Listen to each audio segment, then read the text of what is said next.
Hi, welcome back to my YouTube channel IGNOU Malayalam classes. BGC 110 block 3-ലെ മൂന്നാമത്തെ യൂണിറ്റാണ് നമ്മൾ ഇന്നിവിടെ ചർച്ച ചെയ്യാൻ പോകുന്നത്. അഥവാ റോബർട്ട് ബ്രൗണിങ്ങിനെ കുറിച്ചിട്ട്. ഈ മൂന്നാമത്തെ യൂണിറ്റും നാലാമത്തെ യൂണിറ്റും ഇദ്ദേഹത്തെക്കുറിച്ചിട്ടും ഇദ്ദേഹത്തിൻ്റെ വർക്കിനെ കുറിച്ചിട്ടാണ് നമുക്ക് പഠിക്കാനുള്ളത്. സോ ഇന്ന് നമുക്ക് യൂണിറ്റ് 3 റോബർട്ട് ബ്രൗണിങ് 1 എന്ന് പറഞ്ഞിട്ടുള്ള ആ ഒരു സെക്ഷനാണ് നമുക്ക് ഇന്ന് നോക്കാനുള്ളത്. ഇതിൻ്റെയൊക്കെ ഏറ്റവും ഷോർട്ടായിട്ടുള്ള സമ്മറി മാത്രമാണ് കേട്ടോ ഞാൻ തരുന്നത്. പക്ഷേ നിങ്ങൾക്ക് എക്സാമിന് എഴുതാൻ എന്തുകൊണ്ടും ഇത് വളരെ ഹെൽപ്ഫുള്ളാവും വിചാരിക്കണം. അത്രയും ഷോർട്ടായിട്ട് പറഞ്ഞാൽ ഒരുപാട് സമയമൊന്നും എടുത്തിട്ടല്ല, വളരെ ഷോർട്ടായിട്ടുള്ള മാത്രം സമ്മറി, പ്രധാനപ്പെട്ട പോയിന്റുകൾ മാത്രമാണ് ഞാൻ ഇതിലൂടെ പറഞ്ഞു പോകുന്നത്. സോ ആദ്യം റോബർട്ട് ബ്രൗണിങ്ങിനെ കുറിച്ചിട്ട് പറയാം, എന്നിട്ട് അദ്ദേഹത്തിൻ്റെ കവിതയിലേക്ക് നമുക്ക് പോകാം. റോബർട്ട് ബ്രൗണിങ്ങിനെ കുറിച്ചിട്ട് പറയുകയാണെങ്കിൽ 1812 ജനിച്ചു 1889 വരെയാണ് അദ്ദേഹത്തിൻ്റെ ജീവിതകാലം എന്ന് പറയുന്നത്. അദ്ദേഹം ലണ്ടനിലാണ് ജനിച്ചത്. അദ്ദേഹത്തിൻ്റെ ഫാദർ ഒരു വെൽ റീഡ് മാനായിരുന്നു. ഒരുപാട് പുസ്തകങ്ങളൊക്കെ വായിക്കുന്ന ഒരു ലൈബ്രറി എന്നൊക്കെ പറയുമല്ലോ, അങ്ങനെയൊക്കെ പറയാം അദ്ദേഹത്തിൻ്റെ ഫാദറിനെ. സോ ആ ഒരു അച്ഛൻ അങ്ങനെ ആകുമ്പം സ്വാഭാവികമായിട്ടും മകനും ആ ഒരു ചായ്വ് എന്തായാലും ഉണ്ടാവും അല്ലേ. അങ്ങനെ അദ്ദേഹത്തിൻ്റെ മകനും ഭയങ്കര പുസ്തകത്തോടൊക്കെ ഭയങ്കര ഒരു ഇഷ്ടം, ആ ഒരു കൊതിയൊക്കെ അദ്ദേഹത്തിൻ്റെ ഈ ഒരു പുതിയൊരു മേഖല തുടങ്ങാൻ അദ്ദേഹത്തിനൊരു കാരണമായി എന്ന് പറയാം. അതുപോലെ തന്നെ അദ്ദേഹം മാരി ചെയ്തത് എലിസബത്ത് എന്ന് പറഞ്ഞിട്ടുള്ള ഒരു പോയറ്റ് തന്നെയായിരുന്നു. 1846 അവരുടെ വിവാഹം. അദ്ദേഹം അറിയപ്പെടുന്നത് ഒരു ഡ്രാമാറ്റിക് മോണോലോഗിൻ്റെ ഒരു മാസ്റ്ററായിട്ടാണ് ഇദ്ദേഹം അറിയപ്പെടുന്നത്. അതുപോലെ തന്നെ അദ്ദേഹം motifs, inner conflicts and the darker sides of human nature, ഇങ്ങനത്തെ സംഭവങ്ങളൊക്കെയാണ് അദ്ദേഹം അധികം അദ്ദേഹത്തിൻ്റെ പോയംസിൽ കൊണ്ടുവന്നിട്ടുള്ളത്. സാധാരണ എല്ലാവരെയും പോലെ ഭയങ്കര ഹാപ്പി ആയിട്ടുള്ള ഫേസുകളിൽ നിന്ന് പുറമെ അദ്ദേഹം ഭയങ്കര സോറോ ആയിട്ടുള്ള, ഒറ്റപ്പെടൽ അനുഭവിക്കുന്ന അങ്ങനത്തെ ഒരു മനുഷ്യൻ്റെ ഒരു ഇരുണ്ട മുഖങ്ങൾ ആണ് അദ്ദേഹത്തിൻ്റെ കവിതയിൽ പലപ്പോഴും നമുക്ക് കാണാൻ പറ്റിയിട്ടുണ്ടായിരുന്നത്. അതുപോലെ തന്നെ അദ്ദേഹം ഒരു വിക്ടോറിയൻ പോയറ്റാണ്. ആ ഒരു കാലഘട്ടത്തിലാണ് അദ്ദേഹം ജീവിച്ചിരുന്നത്. പിന്നെ ഇതൊക്കെ തന്നെയാണ് അദ്ദേഹത്തിനെ കുറിച്ചിട്ട് കൂടുതലായിട്ട് പറയാനുള്ളത്. അപ്പോൾ അദ്ദേഹത്തിൻ്റെ ഫസ്റ്റത്തെ പോയം പ്രോസ്പൈസ് എന്ന് പറഞ്ഞിട്ടുള്ള പോയത്തിനെ കുറിച്ചിട്ടാണ് നമുക്ക് ഇനി ചർച്ച ചെയ്യാനുള്ളത്. ഏറ്റവും ഷോർട്ടായിട്ടുള്ള സമ്മറി മാത്രമാണ് ഞാനിതിൽ കൊടുക്കുന്നത്. അദ്ദേഹത്തിൻ്റെ ഫസ്റ്റ് പോയം നമുക്ക് പഠിക്കാനുള്ളത് പ്രോസ്പൈസ് എന്ന് പറഞ്ഞിട്ടുള്ള poem. Prospice means to look forward എന്ന് പറയാം. ഇതിൻ്റെ ഒരു പശ്ചാത്തലം എന്ന് പറയുന്നത് ഒരു സാഡായിട്ടുള്ളൊരു പശ്ചാത്തലമാണ്. കാരണം അദ്ദേഹത്തിൻ്റെ വൈഫ് എലിസബത്തിൻ്റെ മരണത്തിന് ശേഷം ആണ് അദ്ദേഹം ഈ ഒരു പോയം എഴുതുന്നത്. അപ്പോൾ നമുക്ക് തന്നെ അറിയാം എത്രത്തോളം ആയിരിക്കും അതിൻ്റെ തീമും കാര്യങ്ങളൊക്കെ വരിക. അദ്ദേഹത്തിന് അത്രയും ഇഷ്ടപ്പെട്ട സ്വന്തം വൈഫാണ് മരണപ്പെട്ടു പോയത്. സോ ആ ഒരു ഇമോഷൻസും കാര്യങ്ങളും അദ്ദേഹത്തിൻ്റെ ഒരു പോയംസിൽ തീർച്ചയായിട്ടും അത് പ്രതിധ്വനിച്ച് നമുക്ക് കാണാൻ പറ്റും. അതുപോലെ തന്നെ ഇതിൽ പറയുന്നൊരു കാര്യം എന്താ വെച്ചാൽ മരണത്തെക്കുറിച്ചിട്ട് പറയുന്നുണ്ട്, കറേജിനെ കുറിച്ചിട്ട് പറയുന്നുണ്ട്. അതുപോലെ തന്നെ അവസാനം ഒരു റീയൂണിയനെ കുറിച്ചിട്ടും ഒക്കെയാണ് ഈ ഒരു തീമായിട്ട് ജസ്റ്റ് അങ്ങനെ വരുന്നത് ഈ ഒരു പോയത്തിൽ. ഇതിൻ്റെ ഈ പോയത്തിൻ്റെ ഫസ്റ്റ് ഭാഗം നോക്കുകയാണെങ്കിൽ മരണത്തെക്കുറിച്ച് പറയുന്നുണ്ട്. അഥവാ മരണം എന്ന് പറഞ്ഞാൽ ഒരിക്കലും നമുക്ക് അതിന് ഒളിച്ചോടാൻ പറ്റില്ല. നമുക്ക് എവിടെയാണെങ്കിലും മരണം നമ്മളെ തേടിയെത്തും. സോ നമ്മൾ ഒരിക്കലും അതിനെ അവോയ്ഡ് ചെയ്യാനും പറ്റില്ല. നമുക്ക് എന്തായാലും അത് വരും, ഉറപ്പാണ്. സോ അതെന്താണ്, നമ്മൾ ഒരു ബാറ്റിൽ പോലെയാണ്. സോ അദ്ദേഹം ധൈര്യപൂർവ്വം തന്നെ മരണത്തെ ചാലഞ്ച് ചെയ്യാണ്. അദ്ദേഹത്തിന് മരിക്കാൻ പേടി തോന്നുന്നില്ല എന്നുള്ളതാണ്. അദ്ദേഹം മരണത്തിനെ ചാലഞ്ച് ചെയ്യാണ്.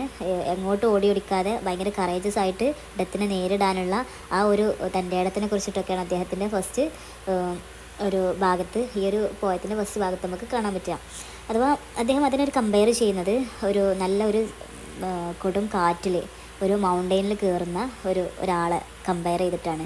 അത്രയും മുന്നോട്ട് കാണാൻ പറ്റാത്ത അത്രയും പുകമറ നിറഞ്ഞ അത്രയും ഒരു കൊടുങ്കാറ്റിൽ ഒരു മല കയറുന്ന ഒരാളെ ഇത് വെച്ചിട്ടാണ് അദ്ദേഹം മരണത്തിനായിട്ട് കമ്പയർ ചെയ്യുന്നത്. അപ്പോൾ അത്രയും അതിൻ്റെ കറേജ് എത്രത്തോളം ഉണ്ട് എന്നുള്ളതാണ് പറയുന്നത്. അപ്പം മരണം ഒരിക്കലും നമ്മളിന്ന് ഒഴിഞ്ഞു മാറൂല, പക്ഷെ നമ്മൾ മരണത്തെ നേരിട്ടേ പറ്റൂ. അതിന് ഭയങ്കര കറേജസ് ആയിട്ട് നമ്മൾ നേരിടണം എന്നുള്ളതാണ് അദ്ദേഹം അവിടെ പറഞ്ഞു വെക്കുന്നത്. അതുപോലെ തന്നെ അതിനുശേഷം നമുക്ക് ഇതിൽ കാണാൻ പറ്റുന്നത് മരണത്തിൻ്റെ പല മുഖങ്ങളെ കുറിച്ചിട്ടാണ്. ഭയങ്കര പേടിപ്പെടുത്തുന്ന ഭയാനകമായിട്ടുള്ള മുഖങ്ങൾ മരണത്തിനുണ്ടെങ്കിൽ തന്നെ പക്ഷേ അദ്ദേഹം ഭയങ്കര കറേജസ് ആണ് എന്നാണ് പറയുന്നത്. Death is personified as A powerful flow ആയിട്ട് നമുക്ക് അദ്ദേഹം ഇവിടെ പേഴ്സോണിഫൈ ചെയ്തെന്ന് നമുക്ക് കാണാൻ പറ്റും. അതുപോലെ തന്നെ ഈ ഒരു പോയത്തിൻ്റെ എൻഡിൽ അദ്ദേഹം പറയാണ്, ഇങ്ങനെയൊക്കെ സ്ട്രഗിൾസൊക്കെ ഉണ്ടായിട്ട് ശേഷം മരണം എത്തിക്കഴിഞ്ഞാൽ അതൊരു റിവാർഡാണ്. That is not to the end. ഇതൊരിക്കലും ഒരു അവസാനമല്ല, ഇതൊരെന്താണ്, ഒരു റെസ്റ്റാണ്. ഒരു എറ്റേണൽ ലൈഫിലുള്ള ആ ഒരു പാസേജാണിത്. സോ അദ്ദേഹം പിന്നീട് പറയുന്നത് ഇങ്ങനെയൊക്കെ ആയിട്ട് മരണം സംഭവിച്ചു കഴിഞ്ഞാലും അദ്ദേഹം ഹാപ്പിയാണ്. കാരണം അദ്ദേഹത്തിൻ്റെ സ്വന്തം വൈഫിനെ ആയിട്ട് വീണ്ടും മീറ്റ് ചെയ്യാനുള്ള ഒരു അവസരം കൂടെയാണ് ഈ ഒരു മരണം നമുക്ക് ഒരുക്കി തരുന്നത്. സോ അദ്ദേഹം ഭയങ്കര ഗ്രേറ്റ്ഫുള്ളാണ്. ആ ഒരു മൊമെൻ്റ് ആലോചിച്ചിട്ട് അദ്ദേഹം ഭയങ്കര ഗ്രേറ്റ്ഫുള്ളാണ്. സോ മരിച്ചാലും തനിക്കൊരു കുഴപ്പമില്ല, തനിക്ക് നഷ്ടപ്പെടാനൊന്നുമില്ല. ഇഷ്ടപ്പെട്ടതൊക്കെ നഷ്ടപ്പെട്ട് കഴിഞ്ഞു. സോ ഇനി നഷ്ടപ്പെടാനായിട്ടൊന്നും ഇല്ല. സോ എന്ത് തന്നെ വന്നാലും മരണമാണെങ്കിലും മരണത്തെ ധൈര്യപൂർവ്വം നേരിട്ട് മരണത്തെ കീഴടക്കി തൻ്റെ ബിലവഡിന് മുന്നിൽ ചെല്ലുന്ന ആ ഒരു നിമിഷത്തിന് വേണ്ടിയിട്ട് അദ്ദേഹം കാത്തിരിക്കുകയാണ്. അപ്പം എറ്റേണൽ ലവിനെ കുറിച്ചിട്ട് ഇവിടെ പറയുന്നുണ്ട്. ആ ഒരു സ്ട്രോങ് ആയിട്ടുള്ള ആ ഒരു ബോണ്ട്, അതിനെക്കുറിച്ചിട്ടാണ് ഇതിൽ പറയുന്നത്. അതുപോലെ തന്നെ ഡെത്തിനെ ഫേസ് ചെയ്യാനുള്ള ഒരു കറേജിനെ കുറിച്ചിട്ട് പറയുന്നുണ്ട്. അതുപോലെ തന്നെ ലൈഫ് തന്നെ ഒരു ബാറ്റിലായിട്ടുള്ള ഒരു തീം അതിൽ വരുന്നുണ്ട്. അഥവാ ലവ് ബിയോണ്ട് ഡെത്ത്, മരിച്ചാലും ഇല്ല തീരാത്ത ലവിനെ കുറിച്ചിട്ട് ഇതിൽ പ്രതിപാദിക്കുന്നുണ്ട്. അപ്പോൾ ഇത്രയും ഒക്കെയാണ് ഇതിൽ കാര്യമായിട്ട് ഈ ഒരു വളരെ സിമ്പിളായിട്ടുള്ള, നമുക്ക് ആലോചിച്ചാൽ നമ്മളൊരു പാർട്ട്ണർ മരിച്ചു കഴിയുമ്പോൾ നമ്മളെ മനസ്സിൽ വരുന്ന ഒരു തോട്ട്, ഇനി ആരുമില്ല എനിക്ക്, നമ്മൾക്ക് ഏറ്റവും ഇഷ്ടപ്പെട്ട ഒരാൾ നഷ്ടപ്പെടുമ്പം ഇനി ആരുമില്ല എനിക്ക്, ഇനി അവർ പോയ സ്ഥലത്ത് അവിടെ നിന്ന് അദ്ദേഹത്തെ അല്ലെങ്കിൽ അവരെ കാണാമല്ലോ എന്ന് ആലോചിക്കുന്ന ആ ഒരു മാനസികാവസ്ഥ, അതാണ് ശരിക്കും ഈ പോയത്തിൽ മുഴുവനായിട്ട് നമുക്ക് കാണാൻ പറ്റുന്നത്. അത്രയേ ഉള്ളൂ ഈ ഒരു പോയത്തിൻ്റെ മെയിനായിട്ട് വരുന്ന themes. So let's discuss the another poem, meeting at night. 1845 ഈ ഒരു പോയം അദ്ദേഹം എഴുതുന്നത്. ഇതൊരു വളരെ ഷോർട്ടായിട്ടുള്ളൊരു പോയാണ്. ഓൺലി 2 സ്റ്റാൻസ, 2 സ്റ്റാൻസ മാത്രമുള്ളൊരു പോയാണ്. ഒരു ലവ് പോയാണ്. അഥവാ ഇതൊരു സീക്രട്ടായിട്ടുള്ള ഒരു മീറ്റിംഗ് ആണ്. 2 ലവേഴ്സിൻ്റെ മീറ്റിങ്ങിനെ കുറിച്ചിട്ടാണ് അവർ പറയുന്നത്. തമ്മിൽ ഇഷ്ടപ്പെടുന്ന 2 ലവേഴ്സിൻ്റെ സീക്രട്ടായിട്ടുള്ള ഒരു നൈറ്റിലെ ഒരു മീറ്റിംഗ്, ആ ഒരു സന്ദർഭം, അതിനെക്കുറിച്ചിട്ടാണ് ഈ ഒരു പോയത്തിൽ അദ്ദേഹം പറയുന്നത്. വളരെ ഷോർട്ടായിട്ടുള്ളൊരു പോയാണ്. സോ അത്രത്തോളം തന്നെ സമ്മറിയും ഇതിൽ കാര്യമായിട്ടുള്ളൂ. ജസ്റ്റ് ഇമാജിൻ ചെയ്താൽ ഓട്ടോമാറ്റിക് നമുക്ക് എന്തൊക്കെയായിരിക്കും സംഭവിക്കുക എന്നുള്ളതൊക്കെ നമ്മുടെ മൈൻഡിൽ താനേ വരും. സോ എല്ലാവരും ജസ്റ്റ് ശ്രദ്ധിക്കുക. നോട്ടുകളുണ്ടെങ്കിൽ ചില പോയിന്റുകളൊക്കെ നോട്ട് എഴുതിയിട്ടാൽ നിങ്ങൾക്കത് എക്സ്പാൻഡ് ചെയ്ത് എഴുതിയാൽ മതിയാവും എക്സാം ആകുമ്പം. അപ്പം അതും ഒരു സിമ്പിൾ മെത്തേഡ് ആവും എന്ന് ഞാൻ വിചാരിക്കുന്നു. അതുപോലെ ഫസ്റ്റ് സ്റ്റാൻസ നോക്കുകയാണെങ്കിൽ ആ ഒരു ജേണിനെ കുറിച്ചിട്ടാണ് പറയുന്നത്. അദ്ദേഹം തൻ്റെ വൈഫിനെ കാണാൻ വേണ്ടിയിട്ട് കടലിലൂടെ സഞ്ചരിച്ച് വരികയാണ്. രാത്രി ആകുമ്പോഴാണ് അദ്ദേഹം വരുന്നത്. സോ ആ ഒരു രാത്രി ടൈമിൽ എന്തൊക്കെ കാഴ്ചകൾ കാണാൻ പറ്റും എന്നുള്ളതാണ് പറയുന്നത്. അതിനെ പ്രകൃതിയോടിണങ്ങി വളരെ മനോഹരമായിട്ടാണ് അദ്ദേഹം ആ വരികളിൽ പറഞ്ഞിട്ടുള്ളത്. അദ്ദേഹം അവസാനം ആ ഒരു ലാൻഡിനെ ടച്ച് ചെയ്യുന്നത്, അഥവാ നമ്മുടെ തിരമാലകൾ ലാൻഡിനെ ടച്ച് ചെയ്യുന്നത് പോലെ അദ്ദേഹം ആ ലാൻഡ് ടച്ച് ചെയ്യുന്നത് തൻ്റെ ബിലവഡ് ആയിട്ട് കാണാൻ വേണ്ടിയിട്ടുള്ള ആ ഒരു മീറ്റിങ്ങിന് ആ ഒരു എക്സൈറ്റ്മെൻറ്റ്, അതുപോലെ തന്നെ ആ ഒരു ആ ത്രില്ല് കാര്യങ്ങളൊക്കെയാണ് അദ്ദേഹം അവിടെ പറയുന്നത്. അതുപോലെ ആ ഒരു നേച്ചർ അദ്ദേഹം മിറർ ചെയ്യുന്നത് അദ്ദേഹത്തിൻ്റെ തന്നെ ഇമോഷൻസിനാണ്. അഥവാ ഇപ്പം ഒരു റെസ്റ്റ്ലെസ് ആയിട്ടുള്ള നമ്മുടെ തിരമാലകൾ നമുക്ക് കാണാൻ പറ്റും. അപ്പോൾ അദ്ദേഹത്തിൻ്റെ മനസ്സിലുള്ള തൻ്റെ ബിലവഡിനെ കാണാൻ പോവുകയാണ്. സോ അത്രത്തോളം ടെൻഷനുകൾ അദ്ദേഹത്തിൻ്റെ മനസ്സിലുണ്ടാവുമല്ലോ. അപ്പം ആ ഒരു റെസ്റ്റ്ലെസ് ആയിട്ടുള്ള ആ ഒരു ഡാർക്കായിട്ടുള്ള ആ ഒരു മൊമെൻറ്റിനെ കുറിച്ചിട്ടൊക്കെയാണ് നമ്മുടെ നേച്ചർ തന്നെ ഒരു മിററായിട്ട് നമ്മുടെ ഒരു മാനസികാവസ്ഥ പറയുന്ന ആ ഒരു ഫീൽ ഉണ്ടല്ലോ, ആ ഒരു ഇതാണ് ആ ഫസ്റ്റ് സ്റ്റാൻസയിൽ നമുക്ക് കാണാൻ പറ്റുന്നത്. പക്ഷേ അതിലേറെ എന്തുണ്ട്, എക്സൈറ്റ്മെൻറ്റ് ഉണ്ട്. നമുക്ക് നമ്മുടെ ലവറിനെ കാണാൻ പോവുകയാണല്ലോ, നമ്മുടെ അടുത്ത് നമ്മൾ ആ തീരം തൊട്ട് കഴിഞ്ഞ് വളരെ അടുത്ത നിമിഷങ്ങൾ മാത്രമേ ഉള്ളൂ അവരെ കാണാൻ എന്നുള്ള ആ ഒരു ആകാംക്ഷ അപ്പോഴും അവരെ മനസ്സിലുണ്ടാകുന്ന ആ ഒരു പാഷനും അതുപോലെ തന്നെ ആ ഒരു ടെൻഷനും ഒക്കെ പാടെ ആ ഒരു ഇണങ്ങുന്ന ആ ഒരു സമയത്തിനെ കുറിച്ചിട്ടാണ് ഫസ്റ്റ് സ്റ്റാൻസയിൽ പറയുന്നത്. രണ്ടാമത്തെ സ്റ്റാൻസ പറയുന്നത് അങ്ങനെ അവർ അവിടെ ആ ഒരു ലാൻഡിൽ എത്തി ആ ലവേഴ്സിനെ മീറ്റ് ചെയ്യാൻ പോകുന്ന ആ ഒരു ടൈമിനെ കുറിച്ചിട്ടാണ് പറയുന്നത്.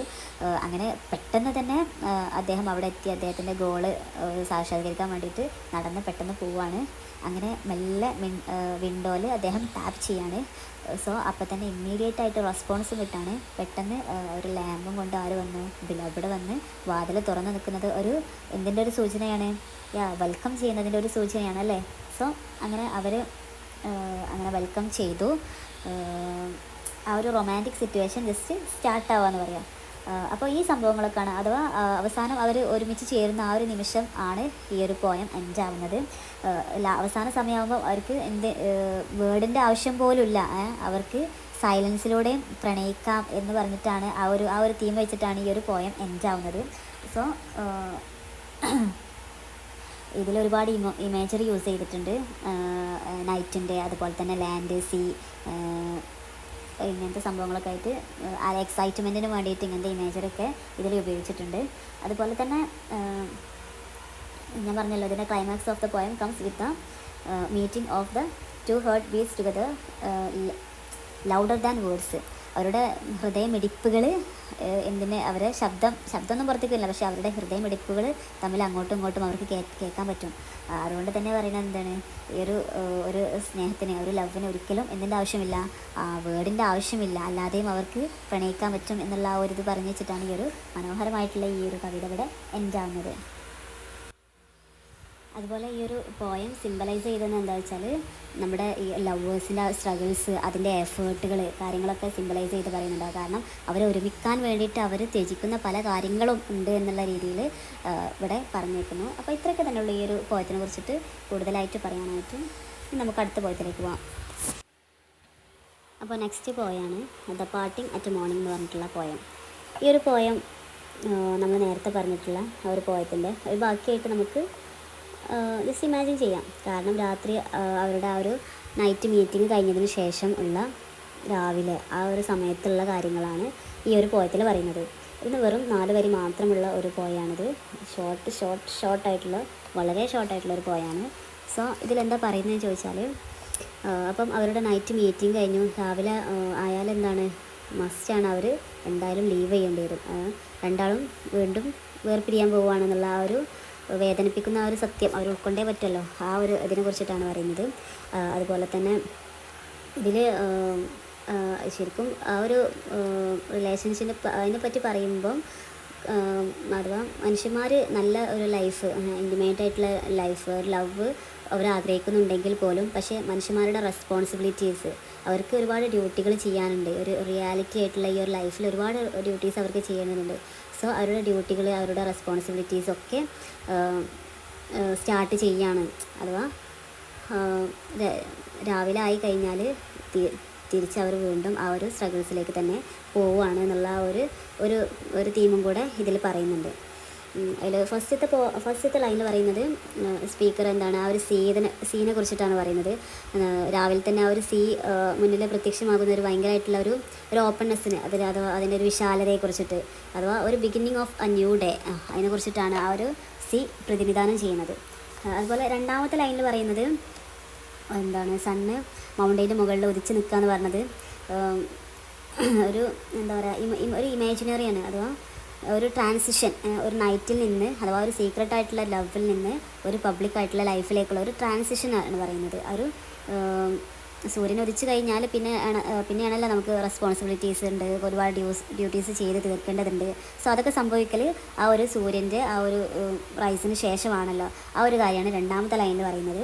മൂന്നാമത്തെ ലൈനിൽ പറയുന്നത് ആ ഒരു സൂര്യൻ്റെ ഒരു ഗോൾഡൻ റിഫ്ലക്ഷനെ കുറിച്ചിട്ട്, അഥവാ ആ ഒരു വെള്ളത്തിലുള്ള ആ ഒരു സ്വർണ്ണപാത എന്നൊക്കെ പറയുമല്ലോ, ആ ഒരു പാത്ത് ഓഫ് ഗോൾഡ്, അതിനെ ഒരു സിംബലൈസ് ചെയ്യുന്ന ഒരു ബ്യൂട്ടി, അതിൻ്റെ ഒരു ബ്യൂട്ടി, ആ ഒരു പ്രതീക്ഷ, നമുക്കിങ്ങനെ നമ്മുടെ മുന്നിലിങ്ങനെ ആ സ്വർണ്ണക്കിരണങ്ങൾ നമ്മുടെ ആ വെള്ളത്തിലൂടെ ഇങ്ങനെ പോകുന്നത് നമ്മൾ കണ്ണിൽ ഒരു ഇമാജിൻ ചെയ്താൽ നമുക്ക് എന്താണ്, ഒരു പുതിയൊരു ഹോപ്പാണ്, അല്ലെങ്കിൽ ഒരു പുതിയൊരു ഓപ്പർച്യൂണിറ്റിയാണ് നമ്മുടെ ലൈഫിൽ നമുക്ക് കിട്ടാനുള്ള ഒരു പുതിയ ഓപ്പർച്യൂണിറ്റി ആയിട്ട് നമുക്കതിനെ ഒരു സിമ്പിളാക്കാൻ പറ്റും. അതുപോലെ തന്നെ നമുക്കിനി ഒരുപാട് ദൂരം സഞ്ചരിക്കാനുണ്ട് എന്നുള്ളതിൻ്റെ ഒരു ഇതായിട്ട് നമുക്ക് കാണാൻ പറ്റും. അങ്ങനെയാണ് ആ മൂന്നാമത്തെ ലൈനിൽ പറയുന്നത്. അതുപോലെ നാലാമത്തെ ലൈനിൽ പറയുന്നത് ഒരു സ്പീക്കർ എന്താണ്, ഒരു കോൺട്രാസ്റ്റ് ചെയ്യാണ് അദ്ദേഹത്തിനെയും അതുപോലെ തന്നെ സണ്ണിനെയും. സണ്ണെന്താണ്, ഗോൾഡൻ പാത്ത് ഫോളോ ചെയ്യുന്നു, പക്ഷേ മനുഷ്യന്മാരെന്താണ്, ആ സൊസൈറ്റിയിലെ ഡ്യൂട്ടിനെ ഫോളോ ചെയ്യുന്നു, അതുപോലെ തന്നെ അവരുടെ റെസ്പോൺസിബിലിറ്റിയൊക്കെയാണ് അവർ ഫോളോ ചെയ്യുന്നത് എന്നുള്ളത് പറയുന്നത്. അഥവാ അവർക്ക് രാവിലെ ആയിട്ട് ഡ്യൂട്ടീസിലേക്ക് ഇറങ്ങാൻ താല്പര്യമില്ലെങ്കിൽ പോലും, പക്ഷേ അവരുടെ റെസ്പോൺസിബിലിറ്റി എന്താണ്, അവരതിലേക്ക് തന്നെ നയിക്കുന്നു. അവരിഷ്ടപ്പെട്ട ലൈഫല്ല ശരിക്കും അവർ ജീവിക്കുന്നത്. അവരൊന്നിച്ച് ഒരുപാട് കാലം അങ്ങനെ ജീവിക്കാൻ ഇഷ്ടപ്പെടുന്നുണ്ടെങ്കിലും, പക്ഷേ അവരുടെ നാച്ചുറൽ ആയിട്ടുള്ള അവരുടെ ഒരു പൊതു സ്വഭാവവും അതുപോലെ അവരുടെ ഡ്യൂട്ടീസ്, റെസ്പോൺസിബിലിറ്റീസൊക്കെ അവരെ വീണ്ടും ആ ഒരു എന്താ പറയുക, ആ ഒരു ബോണ്ട് ഇല്ലാതാക്കുന്നു എന്നുള്ള രീതിയിലൊക്കെയാണ് കവിയുടെ പറയുന്നത്. അഥവാ രാത്രി കിടന്നാൽ നമുക്ക് നമ്മുടേതായിട്ടുള്ള ഒരു ലൈഫാണ്, രാവിലെ എണീറ്റ് കഴിഞ്ഞാൽ നമുക്ക് ഒരുപാട് ഡ്യൂട്ടീസും കാര്യം ഇപ്പം ഒന്നുമില്ല, ഒരു ആസ് എ വിമൺ നമ്മുടെ വീട്ടിൽ രാത്രി കിടന്നുറങ്ങി രാവിലെ എണീക്കുന്നു. രാവിലെ എണീറ്റ് കഴിഞ്ഞാൽ നമുക്ക് ഒരുപാട് ജോലിയുണ്ട്. നമ്മൾ ടീച്ചറാണെങ്കിൽ നമുക്ക് സ്കൂളിലേക്ക് പോകണം, കോളേജിലേക്ക് പോകണം. ഇതൊക്കെ ഒരു ഡ്യൂട്ടിയാണ്. സോ അതിനൊരു കമ്പയർ ചെയ്തിട്ട് മാത്രം ഉള്ള ഒരു ഷോർട്ടായിട്ടുള്ളൊരു പോയാണ്. നമുക്ക് ചിന്തിച്ചാൽ നമ്മുടെ കാര്യം ചിന്തിച്ചാൽ അറിയാം ആ ഒരു സണ്ണും ആ ഒരു നൈറ്റിലും തമ്മിലുള്ള ആ ഒരു ഡിഫറൻസ് ഇതിൽ പറയുന്നുണ്ട്. ഇതൊക്കെയാണ് ആ ഒരു കാര്യമായിട്ട് ഇതിൽ തീംസൊക്കെ ആയിട്ട് വരുന്നത്. സോ ഇതോടുകൂടെ ഈ ഒരു യൂണിറ്റ് ഇവിടെ എൻഡ് ആവാണ്. നമുക്ക് യൂണിറ്റ് 4 വെച്ച് കാണാം. Okay, bye. എല്ലാവരും സബ്സ്ക്രൈബ് ചെയ്ത് സപ്പോർട്ട് ചെയ്യണേ.